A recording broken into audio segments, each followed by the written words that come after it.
Shadows of the Empire was the first major Star Wars multimedia project outside of the original trilogy adaptations. It featured a game, several comics, a novel, a junior novel, RPG sourcebooks, chock full of short stories, and a full toy line. Though it wasn't the first time Lucasfilm had done multimedia projects, this kicked off Lucasfilm's trend of doing big multimedia projects featuring their stories told in games, books, comics, and more, such as the Clone Wars multimedia project and The Force Unleashed 1 and 2. George Lucas himself was involved in the multimedia project and decided to include references to it in the special editions and the prequels. Here are 6 times that Shadows of the Empire is referenced in George Lucas's Star Wars movies. 1. In the special edition of A New Hope, first released in 1997, you can see the Outrider, which was the ship of the smuggler Dash Rendar, right here. George Lucas loved the design so much that he added it to this new shot that he wanted to include in the film in order to showcase it in his movies. 2, 3, and 4. Also in the special edition of A New Hope, you can see additional shots including swoop bikes, the Sentinel-class landing craft,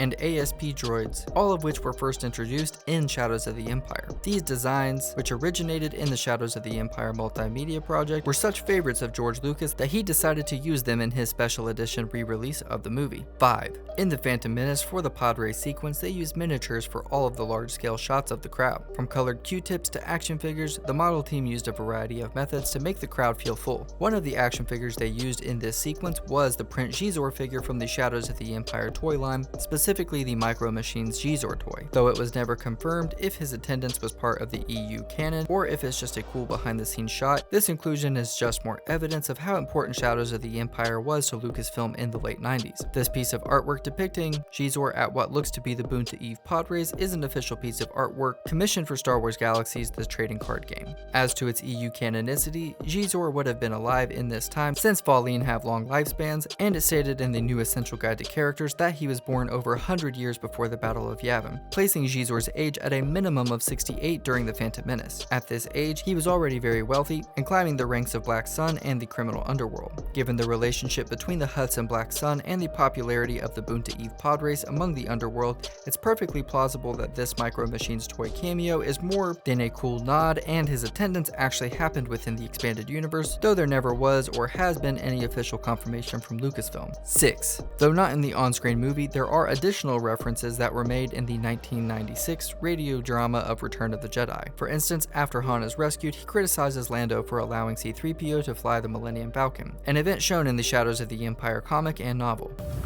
Well, the way I heard it, you almost wrecked her on Coruscant. Oh, relax, pal. Give me a break, Lando. Letting 3PO fly the Falcon? We made it, didn't we? George Lucas personally supervised all of the novel, comic, and radio adaptations of his Star Wars movies, and just like Matthew Stover said of the Revenge of the Sith novel, what's in that book is there because Mr. Lucas wanted it to be there. What's not in that book is not there because Mr. Lucas wanted it gone. Therefore, it's reasonable to conclude that these additions to the radio drama of Return of the Jedi were included with the supervision and approval of George Lucas. That's all of the Shadows of the Empire references depicted in Star Wars episodes 1 through 6. If you want to learn more about the Shadows of the Empire multimedia project, watch this video where I break down every single piece of media included in this epic story. May the Force be with you.